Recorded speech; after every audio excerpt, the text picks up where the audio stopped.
నమస్తే, welcome to our channel. నేను పద్మిని. ముందుగా ప్రేక్షకులందరికీ కూడా వినాయక చవితి శుభాకాంక్షలు. ప్రస్తుతం మనతో పాటు ప్రముఖ ఆధ్యాత్మికవేత్త, సూర్య ఉపాసకులు, sun spiritual society founder Vikramaditya గారు మనతో పాటు ఉన్నారు. మాట్లాడదాం. సార్ నమస్తే. సార్ సూర్యోస్మి. సార్, లాస్ట్ ఎపిసోడ్ లో మీరు షట్చక్రాలకి సంబంధించినటువంటి విషయాన్ని ప్రస్తావిస్తూ ఒక్కొక్క చక్రానికి ఒక్కొక్క వర్ణం ఖచ్చితంగా ఉంటుంది, ఒక్కొక్క కలర్ ఉంటుంది. ఆ కలర్ వేసుకోవటం ద్వారా కూడా ఆ చక్రం ఇంపాక్ట్ అవ్వటం కానీ అది యాక్టివేట్ అవ్వటం కానీ జరుగుతుంది అని చెప్పడం జరిగింది.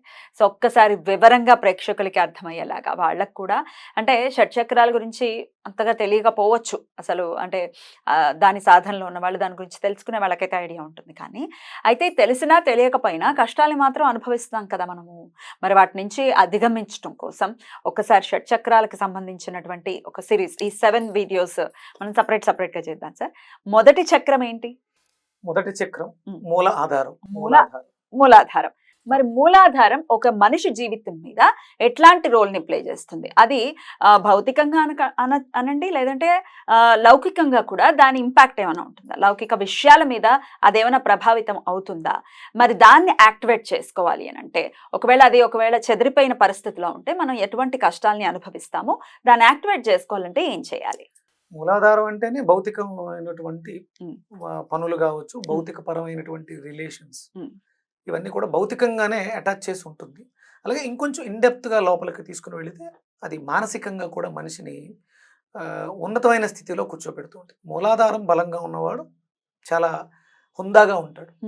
ఎలా బలంగా ఉంటుంది? ఒకరికి ఎందుకు చెదిరిపోయి ఉంటుంది, లేకపోతే విచ్ఛిన్నం అవుతుంది, ఒకరికి ఎందుకు బలంగా ఉంటుంది? అంటే ఇప్పుడు తన కోపమే తన శత్రువు అన్నప్పుడు మూలాధారం అతిగా చైతన్యం అయిపోతూ ఉంటుంది. అంటే నేను ప్రవర్తించే ప్రవర్తన నా మూలాధార చక్రాన్ని పాడు చేస్తుంది. కోపం పడిపోతున్నాయి, అగ్రెసివ్ గా ఉన్నాం, అరిచేస్తున్నాం అంటే ఇప్పుడు అరిచే మనిషి ఎగురుతూ ఉంటాడు, స్థిరంగా నిలబడుతూ అరవగలరా? కోపం వ్యక్తం చేయాలి, అరుస్తున్నాడు, ఆ వ్యక్తి కదలకుండా ఉండగలరా? అంటే కదులుతున్నాడు అన్నప్పుడు మన శరీరంలో కుండలిని శక్తి మీద దాని ప్రభావం ఉంటుంది. విపరీతంగా అరిచే వాళ్ళకి కుండలిని చాలా కుచించుకుపోయి ఉంటుంది. అంటే కుండలిని శక్తి అనేది మన మూలాధారం చివరిలో, అంటే మన వెన్నెముక చివర ఒక అద్భుతమైనటువంటి సర్పం నిద్రిస్తూ ఉంటుంది. తెల్లటి సర్పాన్ని సూచిస్తుంది, తెల్లగా ఉంటుంది, శ్వేతనాగు. అది ఇలా నిద్రపోతూ ఉంటుంది, చుట్టలు చుట్టుకుని ఇలా పడుకుని ఉంటుంది. మీరు చేసే ప్రతి పనిని అది గమనిస్తూ ఉంటుంది. మీరు క్యాన్సర్ హాస్పిటల్ దగ్గర డొనేట్ చేస్తున్నప్పుడు వాళ్ళ మొహాల్లో చూస్తున్నటువంటి ఆనందం మీ కళ్ళు చూస్తూ ఉంటాయి. ఒక తెలియని ఆనందం ఎప్పుడైతే లోపలికి హృదయం కదిలింది, ఆ హృదయం కదిలినప్పుడు ఒక్కసారి ఆ పడగ విప్పుతుంది, అది కుండలిని జాగృతం అవుతుంది. అంటే ఇలా చూస్తుంది, అంటే నువ్వు చేసే ప్రతి పనిని అది గమనిస్తూ ఉంటుంది. దుర్భాషలాడి అవతల వ్యక్తులను కించపరుస్తున్నావు, వాళ్ళు బాధపడుతున్నారు, నువ్వు ఆనందం పొందుతున్నావు. నువ్వు తిడుతున్నావు, వాళ్ళు రియాక్ట్ అవ్వట్లేదు, బాధపడుతూ ఉన్నప్పుడు నీలో ఒక తెలియని ఆనందం, ఈ నీలో ఉన్నటువంటి ఆ కుండలిని శక్తి తగ్గిపోతుంటుంది. వీడేంటి ఎలా ప్రవర్తిస్తున్నాడు, వీడు నాకు కరెక్ట్ కాదు. అంటే ఇలాగే రెగ్యులర్గా చేస్తూ ఉంటే ఇక్కడ ఉండడం నేను అనవసరం అని చెప్పేసి నా దేహాన్ని విడిచి బయటకు వెళ్ళిపోతుంది కుండలి. అంటే ఒక మనిషి సడన్ గా ఒక యాక్సిడెంట్ కి గురి అయ్యాడు, ఒక ప్రమాదానికి గురి అయ్యాడు అంటే ఆ మనిషి చనిపోవడమే. అయితే కుండలిని వెళ్ళింది అని అంటే చనిపోయాడనే. అంటే కుండలిని చైతన్యవంతమై చక్రాలని దాటుకుంటూ వచ్చి సహస్రారాన్ని చేరితే ఆ మనిషి పరమాత్మ స్వరూపుడు. శ్రీరామచంద్రుల వారు, శ్రీకృష్ణ పరమాత్మ వీళ్ళు జాగృతమై, అంటే మనకి ఇక్కడ నెమలిపించం పెట్టడానికి కానీ, శరీరానికి నీలం వర్ణం పొలమటానికి కానీ కారణం ఏంటంటే వాళ్ళు జ్ఞానంలో అభ్యున్నతిని సాధించారు, ఉన్నత స్థితిలో ఉన్నారు. కాబట్టి ఇన్ని యుగాలైనా సరే మనం మాట్లాడుకుంటూ, అంటే సహస్రారం కలర్ నీలమా? సహస్రార చక్రంలో నిగూఢంగా ఉన్నటువంటి కుండలిని శక్తి బ్లూ పాల్ ఉంటుంది, ఒక బ్లూ కలర్, అయితే బ్లూ కలర్ లో ఉంటుంది. అంటే నీలపు రంగును ఇవ్వడానికి ప్రధానమైనటువంటి కారణం ఏంటంటే జ్ఞానంలో ఉన్నతులు, పీనియల్ గ్లాండ్ ఈ కలర్ లో ఉంటుంది. ఈ బ్లూనా? అందుకనే ఆయన నీలమేఘ శ్యాముడై అంటే జ్ఞానంతో అభివృద్ధి చెందాడు. వాళ్ళు చేసే ప్రతి పని కూడా గుర్తించి చేశారు, ఎవరిని నొప్పించకుండా చేశారు. కరెక్ట్. అయితే అగ్రెసివ్ గా ఉన్నప్పుడు డెఫినెట్ గా మూలాధారం అనేది ఇంపాక్ట్ ని చూపిస్తుంది. పాడైపోతే మనకు వచ్చేటటువంటి కష్టాలు ఏంటి? ఏదైనా పని చెప్పినప్పుడు పోస్ట్ పోన్ చేస్తూ ఉంటారు. అంటే వాళ్ళకి మూలాధారం చైతన్యవంతంగా లేదు, శక్తి క్షీణంగా ఉంది, వాళ్ళు నేల విడిచి చాము చేస్తున్నారు. అంటే అత్యాశకు పోయి, నేను చాలా మందిని చూశాను, ఇప్పుడు బాగా ఎక్కువ ఉంది, ఆర్పి రైస్ పుల్లర్ అని చెప్పేసి ఒక మెటల్ని అమ్మితే కొన్ని వేల కోట్లు వస్తాయి. ఏమిటా రైస్ పుల్లర్? ఒక మెటల్, అది ఎక్కడో భూమిలో ఎక్కడో దొరుకుతుంది. ఓ, ఇంతకు ముందు ఎక్కడో దాచారు నిధుల నిక్షేపాలు అని చెప్పేసి ఆర్పి అని లిల్లీ పుట్స్ అని, అంటే వీళ్ళందరూ కూడా వాస్తవానికి దూరంగా లిల్లీ పుట్స్ ఉన్నాయా? లిల్లీ పుట్స్ అదేదో వాటిని ఏదో సీసాలో బంధించి పెట్టారు. వీటికి మనం ఒక ప్రోగ్రామ్ని డైరెక్ట్ చేస్తే వీళ్ళందరూ భ్రమల్లో అవి పలానా వాళ్ళ ఇంటికి వెళ్ళి అక్కడ ఒక ₹1,00,00,000 ఉన్నా ₹1,00,00,000 తెచ్చాయంటే అక్కడ నుంచి ఇక్కడికి తీసుకొచ్చేస్తాయి అవి ఎలా మొయ్యగలవు? లిఫ్టింగ్ ఏమో. జీవితం. అంటే మూలాధారం బలహీనంగా ఉంటే ఇది వాస్తవం కాదు, అవాస్తవం అయినా సరే ఆ అవాస్తవంలో నిదురిస్తూ ఉంటారు. ఇప్పుడు నేనున్నాను, ఊరికే ఎగ్జాంపుల్ కి అడుగుతున్నాను, నేను నమ్మను దాన్ని. అప్పుడు దాని అర్థం ఏంటి? మూలాధారం యాక్టివ్ గా ఉంది అని అనుకోవచ్చా? మీ మూలాధారం పర్ఫెక్ట్ గా ఉంది, నేను నమ్మను ఇట్లాంటివి.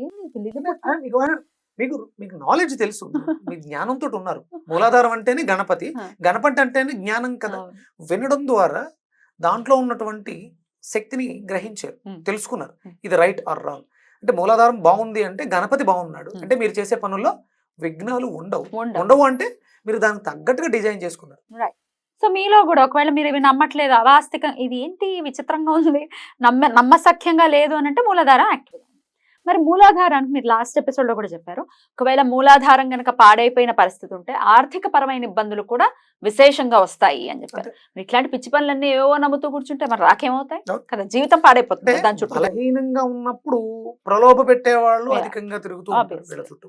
ఎందుకంటే దాని గురించి మిమ్మల్ని భ్రమలోకి తీసుకెళ్ళాలి. చాలా మంది చిన్న చిన్న పెట్టుబడులు 1,00,000 పెడితే బాగుంటుంది, 2 లక్షలు అప్పులు చేసేసి ఇలాంటి వాటి మీద, ఇంకా ఇలాంటివి చాలా ఉన్నాయి. పెట్టుబడులు కూడా పెడతారు, సమయమే కాదు, అది ఒరిజినల్ గా ఏమి ఉండదు, ట్రావెల్ అవుతూ ఉంటుంది. పలానా చోట ఇది ఉంది, దాన్ని తేవడానికి వాడు ₹1,00,000 అడిగాడు, ఒక 10 లక్షలు అంటూ మనం ఇన్వెస్ట్ చేస్తే, ఒక 10 మంది కలిసి దాని మీద ఇన్వెస్ట్ చేస్తే దీన్ని ఇక్కడ నుంచి పట్టుకెళ్ళి దీన్ని ఫ్లైట్లలో వాడతారు, ఇక్కడ నుంచి దీన్ని అక్కడికి ట్రాన్స్ఫర్ చేయాలి. చూసాడు ఎవడో ఉండడు, దీని గురించి మాట్లాడుకుంటూ ఉంటారు, డబ్బు ట్రాన్సాక్షన్ అవుతూ ఉంటుంది.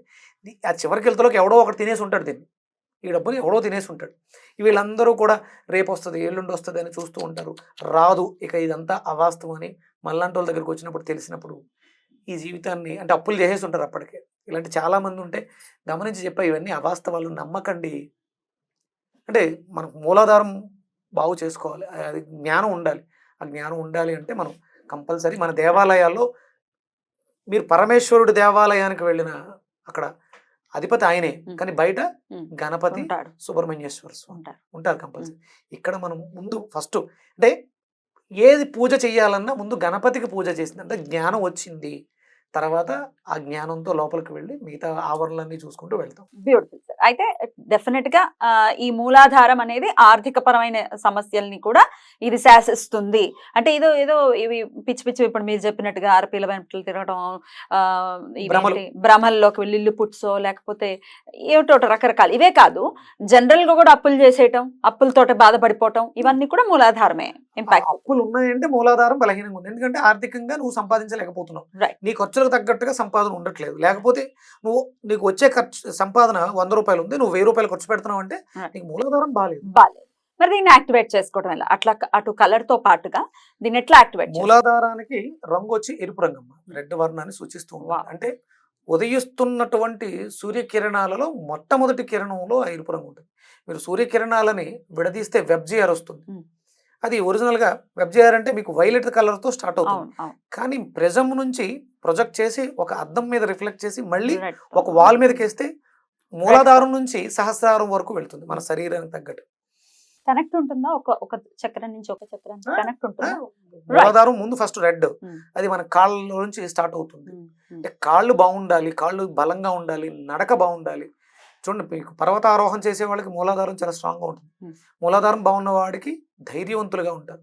మూలాధారం అతిగా చైతన్యమైన, ఇందులో రివర్స్ ఉంటుంది, దీని మీద అతిగా చైతన్యమై విపరీతంగా డబ్బు ఖర్చు పెట్టేయటం, అది కూడా ఉంటుంది. అప్పుడు విపరీతంగా ఖర్చు పెట్టేయటం, విపరీతమైనటువంటి తెగింపు, అక్కలేని గొడవలకు వెళ్ళిపోవటం, అంటే చిన్నపిల్లలు మర్డర్లు అవి చేయటం మీకు వెస్టర్న్ కంట్రీస్లో చూస్తుంటారు. అతిగా చైతన్యమైనటువంటి మూలాధార చక్రాలు.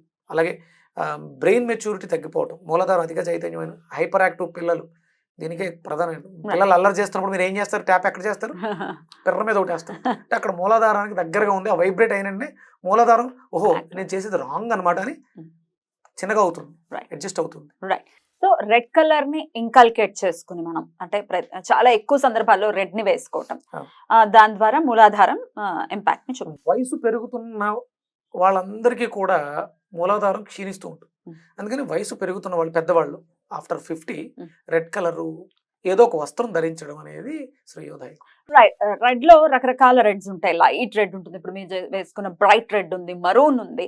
ఏ రెడ్ మీరు చెప్పేది? అంటే మీకు వేసుకున్నప్పుడు తెలుస్తుంది, కొట్టొచ్చినట్టు ఉంటుంది, Hmm. కొంచెం చిరాగ్గా ఉంటుంది, ఇరిటేషన్ ఉంటుంది, తట్టుకోలేకపోతున్నాం. Hmm. అంటే మన చక్రం ఇంకా దానికి తగ్గట్టుగా చైతన్యవంతంగా లేదు. Hmm. మీరు అలా అనిపించినప్పుడు లైట్ రెడ్ దగ్గర మొదలుపెట్టి గుంజిళ్ళు తీస్తూ Hmm.